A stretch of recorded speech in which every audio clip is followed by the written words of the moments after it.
This is a test. Okay, it's on. Does it feel slippery to you? Is it good? Oh, it's good. All right, and so mine is on. So, like I said, we're just going to have a regular conversation. Okay. So, good afternoon, folks. Cal Walker here. I am privileged again to host this episode of Calvary 165, representing 165-year anniversary of this church. 165 years, That Annie. is amazing. That's a, I mean, it It's really, amazing. every time I say that, is it 165 years? That's really something. You know, most things don't last that long. Really. Right. That's for sure. And I'm sure that we both know of churches, that for whatever reason, has closed, or maybe a new branch has started or something like this, that. or that it's a church where, maybe a little handful of people may continue after 165 years, but to have something this vibrant go on for 165 years is really remarkable to me. It is remarkable. I mean, we've had some issues, but we weathered through the storm, and we're still here. I love it. We're still here. Still Now you country just like me, and so you probably know the Williams Brothers, the quartet. They sing a song called "I'm Still Here," and it's really a testament to to the just the lasting power, the grace of God, the staying power, and so on and so forth. So I'm going to ask you to turn your mic, put your mic a little bit closer like this. Okay. So you know what? We're just going to have a conversation. We're just going to talk. Okay. The camera just happens to be running, and fortunately, we don't even see the camera. So, I as like far as I'm that. concerned, we're in the sanctuary like by that. ourselves, right? Yes. So, we're just going to talk. Now, see, if I didn't know you so well, ordinarily I would say, are you a native Ithacan? But in your case, I'm going to say, what southern state are you from? I was born in Elmira, New York. Oh, my believe it or God. not. See, I am wrong. No, I was born in Elmira, New York, and I went to Georgia at the age of 3. Okay, now see, there you go. Yeah. I knew there was some southern in you Of somewhere. course, and still is. As And of still today. is. Oh, yes. You country just like Oh, me. yes, I am, And proud of it. So, where in Georgia?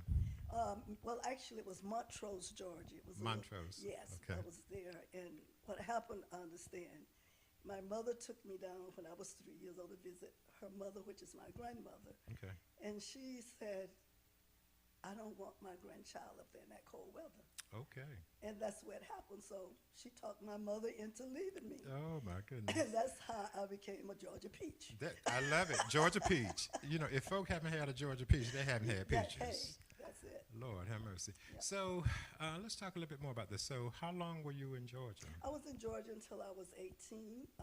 When I graduated from high school, Georgia, I was there that long, but it was never my forte. Okay. It was just something about it that just didn't work for me. I kept saying, when I get grown, I'm out of here. Gonna leave Georgia. And I'm going to tell you, when I graduated and walked across that stage, I had my luggage packed. Get it. I'm What? serious. I had my luggage packed. So my grandmother said, if you want to go back to your mom, that's good. Okay. So my luggage was packed, and after graduation, my mother showed up. You're talking about in the 60s. Right. And trying to get there on the buses and so forth. She missed my graduation, but she came. But Lord have Yes. mercy. And you were packed to leave. Got the next day. I'm very serious about that. So I know Georgia fairly well. My sister lives in Norcross, which is just outside of Atlanta. And I know various other places in Georgia. But now, did you say Montrose? That's why I was raised down there until my brother came and moved us to Macon, Georgia. Oh, to Macon, okay. To Macon, Georgia. Okay. And that's where I graduated from Ballard Hudson Senior High School. Okay, Macon, Georgia. That's a pretty good size place, yes. right? Yes, and it's even bigger now. I mean, look, one time I had the acceleration to go home because they had an interstate highway and all these things. And I don't remember none of this stuff. Where does stuff I know come Broadway from? is somewhere around here, but I can't recognize what all these things. It was right around the corner. So once I got there, I knew how to get home. Everything, okay, that's Yes, good. yeah. So let me ask you a question. So this is very interesting. One of the things I like about these conversations is folk that I've known for a long time. Matter of fact, I don't really remember not knowing you after I came to Ithaca, because I've known you for a long time. We'll get into time frames and all of that. But one of the things I really like about these conversations, even people that I think I know well, I just find out something different about them. Exactly. Right? And in fact, that's a good reminder for me to just mention that the purpose of these conversations is to do exactly what we're doing. Have a conversation, just talking, right? Ain't nothing formal about this. Right. And during the course of the conversation, it's an opportunity because these are going to be played back on all of Calvary's platforms and things. And people will be able to sit and listen. Oh, my goodness, I didn't know that about her. I didn't know that about him. Exactly. And as Reverend Wright explained it to me, it's really an opportunity for people to just get to know each other. Because see, the thing is, and I know you can appreciate this, when people talk about family, well, family know each other. Oh, yes. Right? Yes. Family don't just, you know, if you've some family, that implies there's a connectivity, there's a relationship, you know stuff about folk. Right. And so when, you know, people are coming in, you know, once a week, you know, 4 times a month, hit or miss, you know, a few days and stuff, it's kind of hard to get to know folk. It is. And so this is, you know, there's nothing about this. People come on and just tell all their business or whatever. It's just folk get to know. Exactly. Now here you are, born in Elmira. I had you way down in the south from the time you came out of your mama's womb, and you were born in Elmira. Yes. So now, so you went to, you stayed down there until you were about 18 or so. So did you have a church home?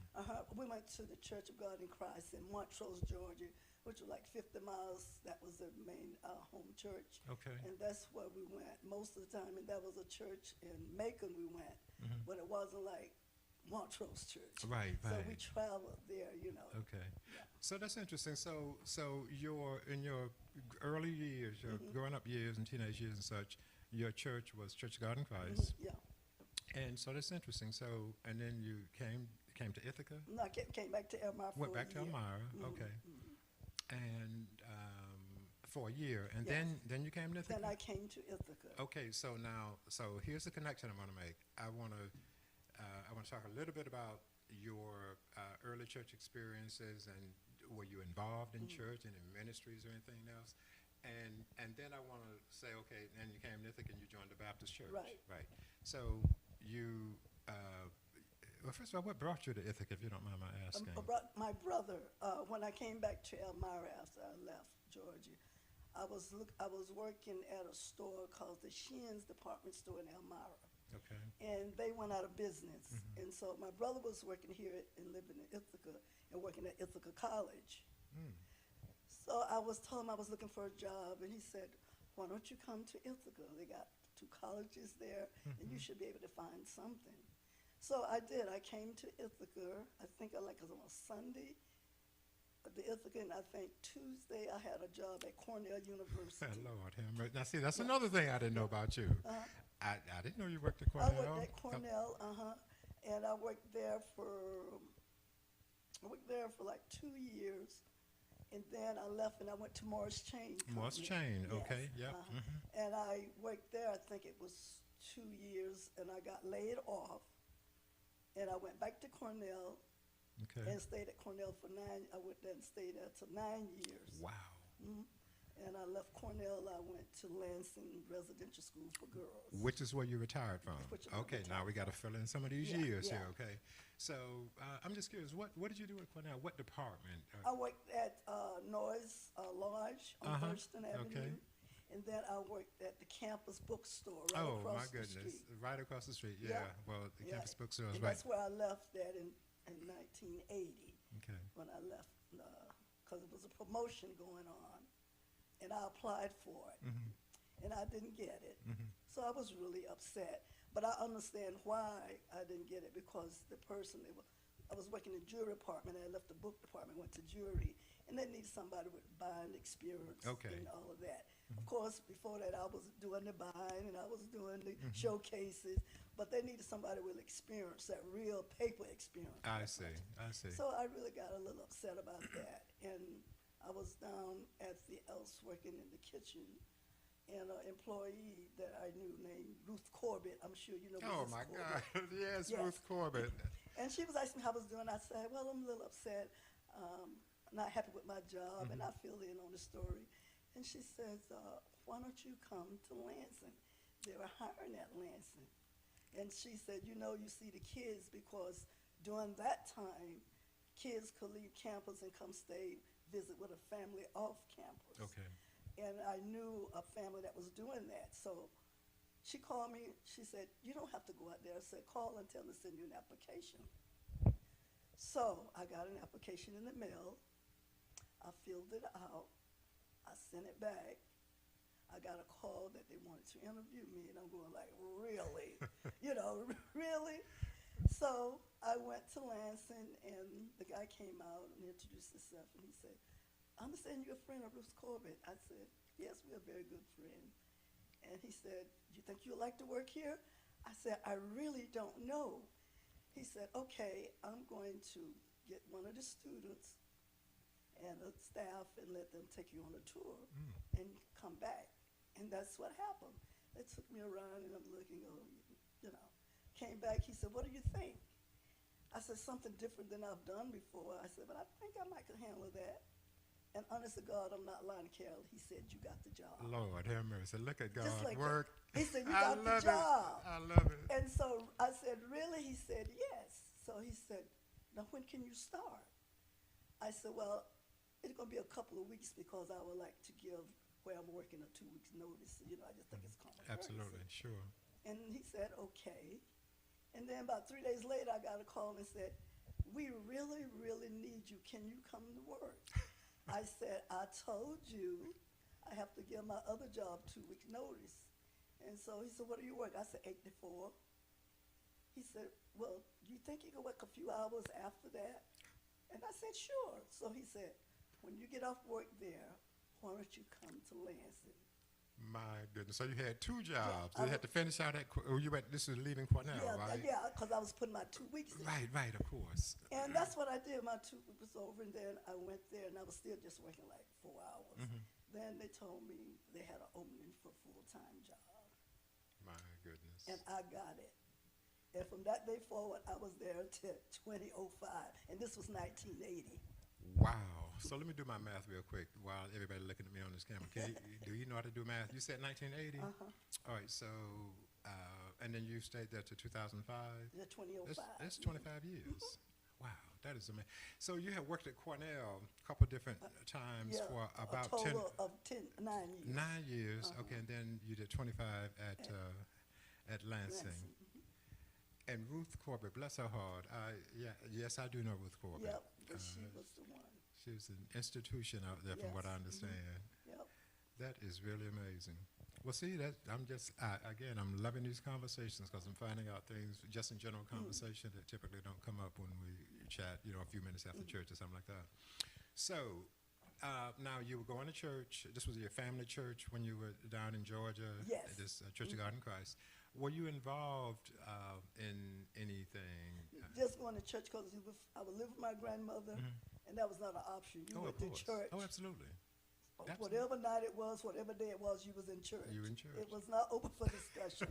So yes, I was in church at the YPWW, and there you go. School. Yes, absolutely. Yes. Now I hear you. All right. So now, when you came to Ithaca, how long before you connected with Calvary? I came to Ithaca in '63, and I connected with Calvary in '68. Okay. Because you come to a town and you visit different churches. Absolutely. So I went visit 3 or 4 other different churches, and I came to Calvary, and I felt, I think this is where I can be comfortable at, and this is where I can serve God. And, Sure. And that's how I ended up here at Calvary. Okay. With Lewis Cunningham. Lewis Cunningham. I was just about to ask you who was the pastor then. He was the pastor.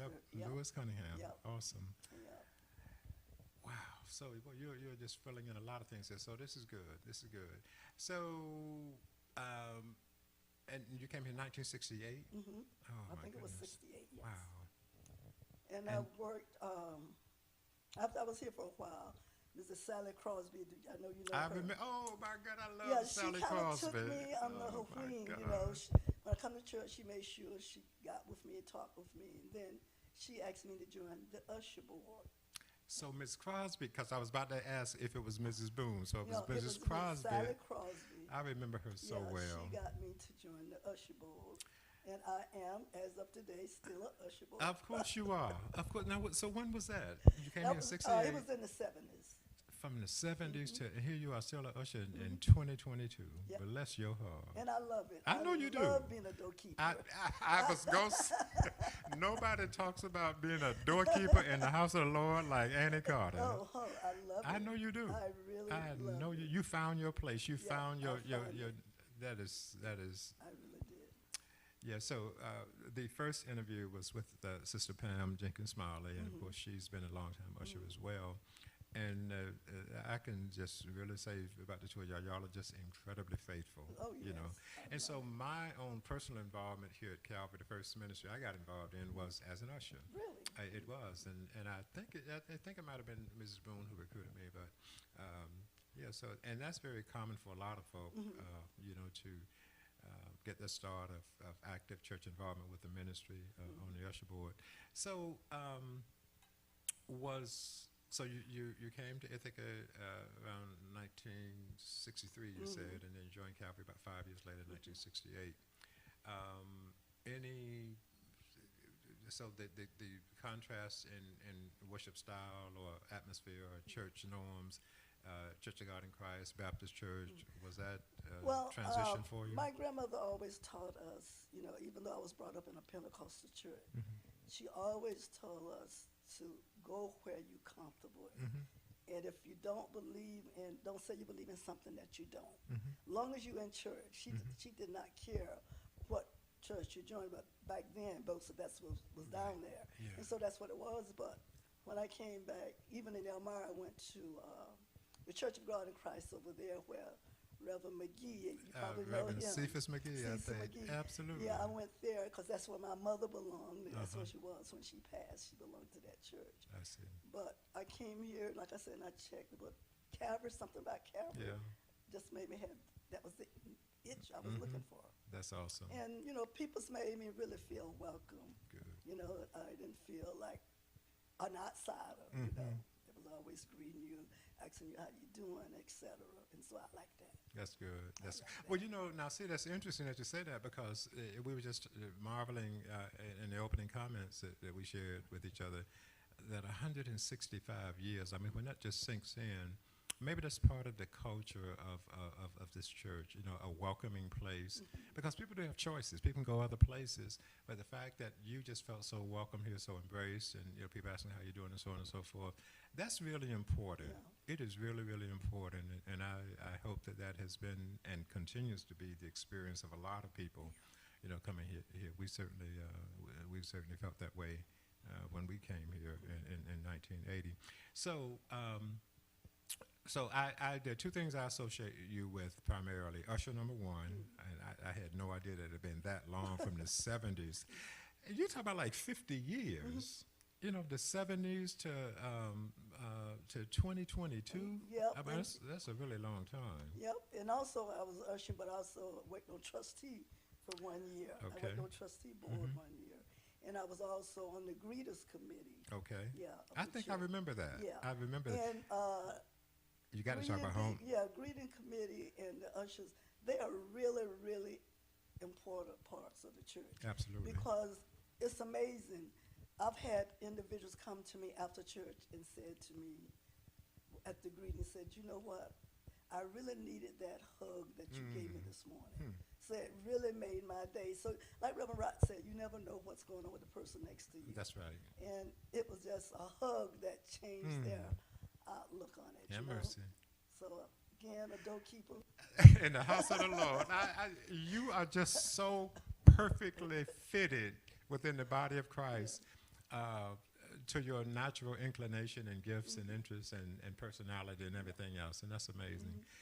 I mean, it's so good to just find where do you best fit and do it as unto the Lord, and that's great. So thank you for sharing that. Now, one thing, so you mentioned about 3 or 4 different ministries that you've been involved in. Now, the other thing I associate you with is chairing homecoming. Yes. Let's talk about that. Okay. In 1992, Reverend Johnson was the minister. And the usher came, who was ushering that day, and I wasn't ushering, and they gave me a piece of paper, and it says, Sister Carter, I would like to appoint you to be the chairman of homecoming. And I think it was Sister Fuller sitting next to me, and I gave her the piece of paper, and, you know, she looked at me, I looked at her, she said, Go for it. Go for it. So I looked up at him, and I go, and then at the pulpit, he announced that I was going to be the chairperson. Oh, my for goodness. homecoming. And this is 1992. 1992. However, due to things that was out of control, Right. we had to cancel that first homecoming Yep. that I was appointed to. But that didn't stray me, once I set my mind to do something, I'm adding it. I know you are. I know you are. So- That is so good. That is so good. I see. That's interesting. I mean, I never knew that it happened that way. So he sent a note to you, and you looked at Miss Fuller. And she Yeah. said, "Go for it," and Yeah. you did it. That's great. Now, how long did you serve in that role? From I'm thinking 92, because that's when it began, until 2014. Oh, I my think it was goodness. 2014. Yeah. And, different years I had different people's working. And Deanna Henderson, she was on my last committees of ushers. And I go, I've been doing this a while, and she seemed like such a beautiful, nice person. Now, I think I can see her being the chair of homecoming. So I spoke to her after church, and I asked her about it. And she said, yeah. She said, why? I said, well, I want to pass the torch. And I think you're the one I want to pass it to. And I talked to her, and then I sent Reverend Wright a letter, and he can attest to it that I said, I have somebody in mind, but if you have somebody else, it's okay, but I have somebody in mind, and I had her, gave her her name. And when he asked her, she accepted. Wow. Yeah. So she had it for only 2 years when she gained her wings, in 2016. But I will just always remember her smile and her so much in church and want to do things. And after I came back, I went on a cruise or something, and I came to church one Sunday, and they called me up front and presented me with the crown, saying the queen of homecoming. Of homecoming, yeah. So I have that, and I'm cherishing it, and I'm really going to ask Reverend Wright, if I can wear that on homecoming. Oh, I my would love to wear that crown. Now, Reverend Wright, I know you're listening to this, and this lady has just made a request with all the people that's going to be watching this video. So it's going to be hard for you to say no. So just get ready to fix your mouth to say, yes, Sister Carter, you can wear the crown. Yeah, 'cause Well, I you really have like earned it. You have certainly earned it. Well, that is amazing. You have demonstrated tremendous longevity in the areas that you have served. Well, Calvary has really been my strength. It's a place that keeps me grounded. And God knows, some Sundays I come in here, and it seems like Reverend Wright or whatever the minister, like they was preaching to me. It was like they was really speaking to me that day, because it was something that I really needed. So Calvary is my spot. Amen. And it keeps me grounded. And I love being a member of the Calvary Baptist Church. Well, Calvary loves having you as a member. I can assure you that. And so, you just shared something. You served in a particular role for a long time, and you felt that it was important to pass the torch, and you had someone in mind, and you communicated with the pastor saying, essentially saying those two things, and graciously saying, but if you got somebody else in mind. And what I especially want to highlight about that is, in fact, this past Sunday at the 9 o'clock service, one of the comments that Reverend Wright made was the importance of people doing exactly what you did years ago, right? You serve in a ministry in a certain position for a long time, and some people just think that you're supposed to be there till the day, God calls you home. Right. And he said, a lot of that tradition, he didn't necessarily use that word, but he said, you don't really need to do that. No. I mean, it's fine to serve Right. for a season, in your case, multiple years, 20 years, however long, and then it's fine, Right. and it's appropriate to pass the torch on to someone else. And in your case, I mean, especially when you are able to say, I've kind of looked around, and in my spirit, maybe so-and-so might be a good person for this, and be able to offer a suggestion. And so I'm glad that you mentioned that, because I've always felt that way. And some of the times people just feel like, you know what I think? I think sometimes people are even reluctant to take certain ministry positions in church because they feel like, you know, you might just get stuck in it, Right. and you can never, walk away from it or do something else. And I was really, it was refreshing. That's not the first time I've heard Reverend Wright say that. He said that before, and I think that it's good for people to know that it's Right, okay. You can right. serve for a season, right? Well, that's good. That's good. Wow. So we've talked some about your work. You've demonstrated longevity there, in the places that you've been. We've talked about your being here at Calvary. And in 1968 is when you came here. Okay. So that was, wow, that was at least, 12 years before I came, because I didn't come until 1980. But I'm gonna put some names out here. Okay, so you mentioned Sally Crosby, Vivian Morgan, Yes.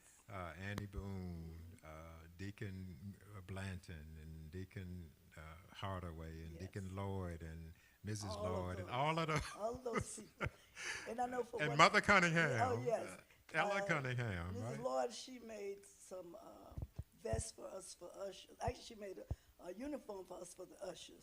She got the material. We got the material, and she made uniforms. Not for just us. Elsie Lloyd. The ones on plane that was on plane. Yeah, Street. Yes, absolutely. Yes, yes, she did. Made uniforms or stuff It for was the ushers. blue, and then she made a vest that was blue, and then it was reversed. It was like a yellow flower on the other side. Yes, she did that for the ushers. Yes, she did. Now, are there any people? So I'm trying to think about this. So 1960, when you're youth, I mean, you were grown, but that's a stage. I guess where I'm going with this question is, so you came here in '68. Are there any people that you remember here at the church that had a particularly strong impression or influence on you? It was Sally Crosby. Sally Crosby. Sally Crosby. Yeah. She was. I guess I saw her like a grandmother kind of figure, and she invited me to her home on Plain Street at Right. 114. John and Mabel John Ware. and Mabel Ware, Right, and that's right. how I met her daughter, and I became friends through her mother. Yeah, so she was my big influence, and she had a inner something, spirit or something. She kind of knew if I was going through with something, and she'll say, "What you doing after church?" And I said, "Nothing really." She said, "Well, stop by the house." And then we'll go back in her room, and we'll sit there, and she'd go, "You got something you want to talk about?" Oh, with me?" bless her heart. Yeah, so she was She was very she was my intuitive. mentor, I guess Yeah. you can call it. Yeah. Such a sweet and gracious lady. And I remember, of course, John and Mabel Ware went to St. James, if I'm not mistaken, St. Yes, James they Amy did. Zion Church. And so I got to know Mrs. Crosby primarily from going over to serve communion. And just one of the sweetest ladies that I've ever met. Just a tender spirit, Yes, tender-hearted. Mrs. Always Crosby, mellow. Mrs. Crosby and Mrs. Reed, to me, I mean, there are a lot of wonderful folks here over the years, but I often think about those two. Just such a sweet spirit. I and know. So With Sister Reed, I don't know if you remember, but most of the time I had her to read the history of homecoming, Yes. how it started. And That's the last right. time I asked her, she said, "Oh, they probably don't want to hear that again." I said, "Yes, they do." She Especially said, the way she- "Okay, So, Especially the way she did. Yes, I remember, yes, absolutely. yes. She would always come up, oh my goodness. Calvary has really been blessed over the years it with has. some amazingly nurturing, deeply spiritual, deeply discerning, committed Christians who really, made, the life they lived was a strong testament to their faith, and their influence and impact on others was part of the legacy that they left. Absolutely, absolutely. So we've covered a number of things here.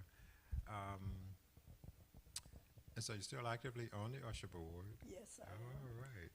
Okay. Are there? Now, I know COVID has impacted a lot of things, Yes. right? So, is there an Ushers Day? No, we haven't really got to that point. We're really trying to build the usher board because it's Pam Jenkins Smiley was always saying, we are getting old. We can't stand for 2 hours anymore, which is true. You know, you kind of go from one side to the other, Right. lean against the wall, you know. So we are trying to recruit. We want to try to recruit some new ushers.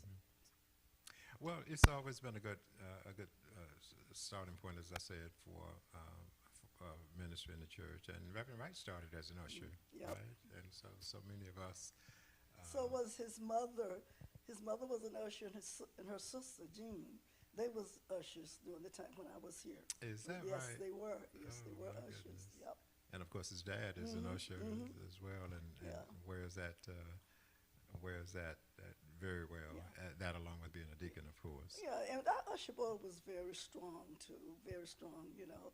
And we would like once a year just kind of go out for dinner or something and have fellowship. Oh, that's true. I But that's remember really, that. yes, Yeah. and that's very important. You know, we could just really go out and talk and sit down and enjoy ourselves. So I really like the usher board. Usher board has definitely always been very close knit like that. Absolutely. So you finally retired. All right. So you retired in 2005 from Lansing Center for Girls. Yes, residential center. Lansing Residential Center, and you went back full time. Yep. No. Oh no. Part time. Okay. And I went back with the understanding that I could pick my days and my hours. Okay. And I got that. So, and how long did you, when you went back, how long was that for? I think it was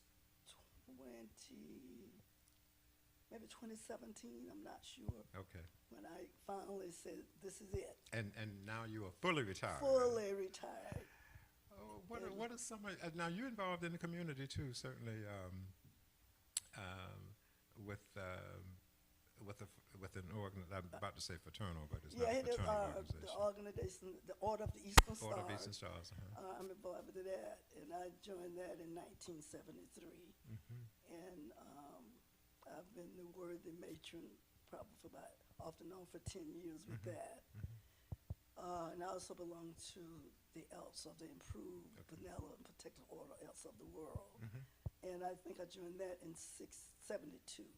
They was pretty close together. So I'm involved with both of those organizations, and that keep me busy too. Okay, all right. Because somebody who has had such an active life and worked at one, even finishing out at Cornell while starting at Lansing Center for Girls for a short period, working even 2 jobs.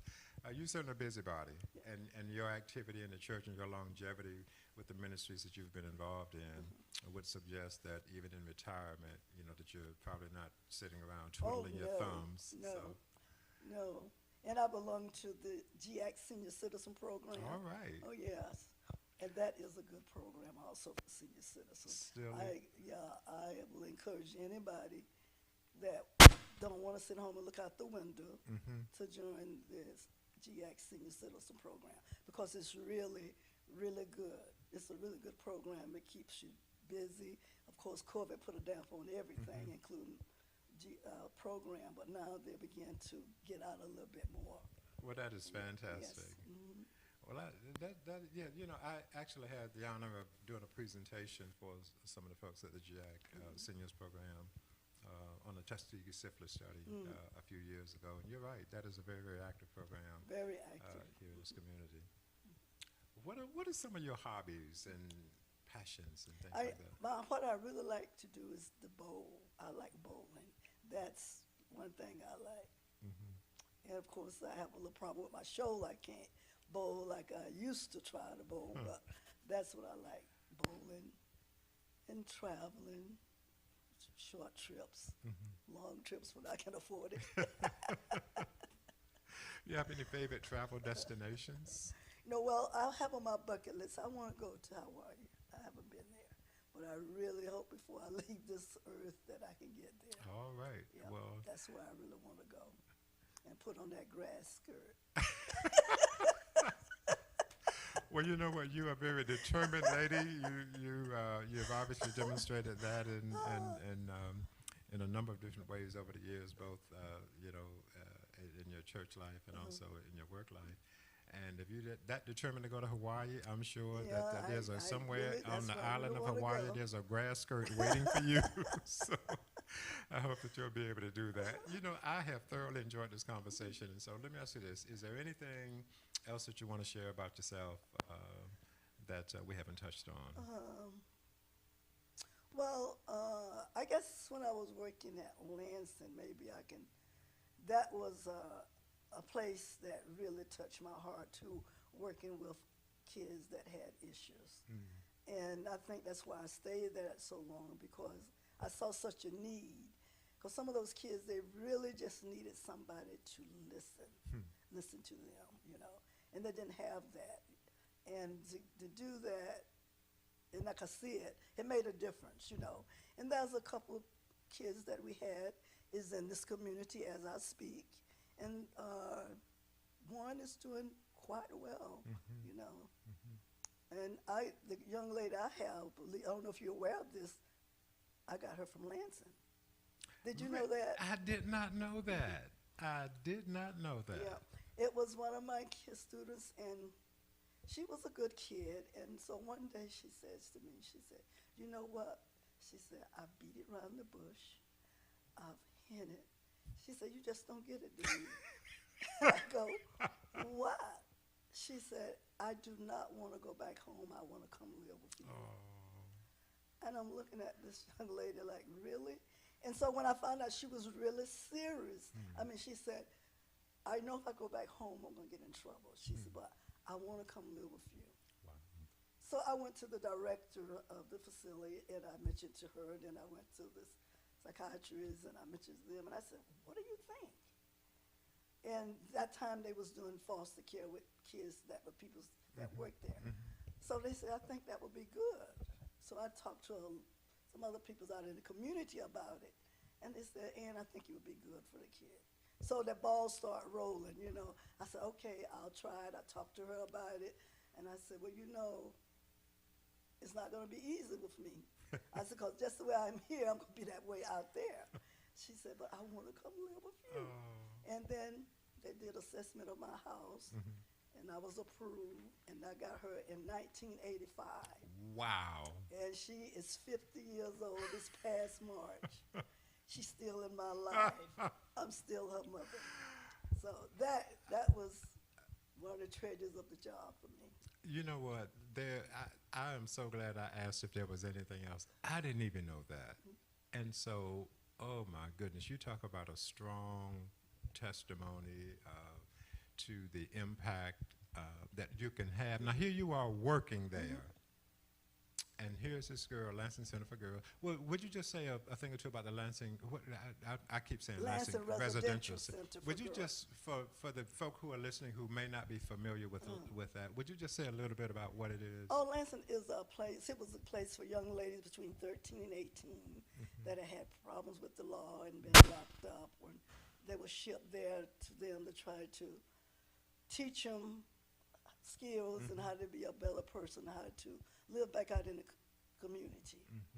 And they was there from like 6 months to, some was there longer, you know, for they couldn't place them. But after 18, they had to be placed somewhere. But it was a tough job, but it was a rewarding job to me. Yeah, and Lansing Residential Center, is it a secure center? No, it's not secure. Okay, all right, okay. Well, and thank you, because some people may not be familiar with that. But so here you are working there, and this young lady who was there, was she from downstate or somewhere in upstate? From Brooklyn, New York. From Brooklyn, New York. Yeah, a lot of folk from downstate wound up coming. Yes. Yeah. So here is this girl who you made such a positive impact on her. She's there in a residential placement, and you're working there, and you made such a positive impact on her that she said, I don't want to go back to New York to my family. I want to be with you. Yep, that's exactly what she said. And it's just so amazing. And when I would introduce her, I said, this is my stepdaughter, daughter Jackie. Yeah. And so one day she said, Mommy, can I say something to you? I said, sure. She said, why do you have to say stepdaughter? Why can't you just say daughter? And I go, well, I'm doing that because, you know your mother, Right. and I'm not trying to take the place of your mother, and I don't want you to ever think that. So that's why I said that. She said, no, I am your daughter. So that day forward, it was to meet my daughter, Jackie. Oh, my goodness. That is so heartwarming. Now, you may know that Glenda and I are also foster parents, and Yes. you know, we've had a lot of children over the years. But I tell you, what you have just shared just melts my heart. I mean, here you are in working, and I love how she said, "Look, I've been trying to hint, I've Yeah. been trying to beat around the Right. bush. You just ain't don't- getting it." Yes, you just don't get it. Good for, and you know, so good for her, because if she had not made it that plain, just think about how different her life could have been. And she knew that, and she was a kid, believe it or not, and she don't mind me telling the Sure. story. Cal, when she came to Lansing, she could not really read. We had to get her little kids book like cat, dog, and rat. Actually, she couldn't spell Jacqueline. She could only spell Jackie. Okay. And when she learned how to spell her name completely, she was in the hallway. Guess what? I could spell my name. So she was a kid that really, she knew she needed help. And she wasn't afraid or tried to hide it. So that's what made her grow so much. My goodness. And you know how the those tests they take? Well, the superintendent at Lansing had to write Albany Education Department to get permission to have someone to read the questions to her.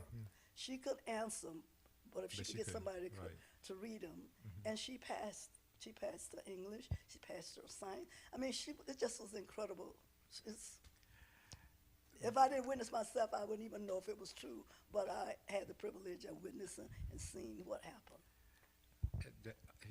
To God be the glory. Here's what I'm thinking. So you had been working at Cornell, and you applied for a promotion. You didn't get it, and that didn't set very well with you, but you ended up transitioning. I can't help but think. So first of all, let me put the scripture out here, Jeremiah 29:11, where God says, Annie Carter, I know the plans that I have for you. They're plans to prosper you and not to harm you, plans to give you hope in the future. Now, who knows?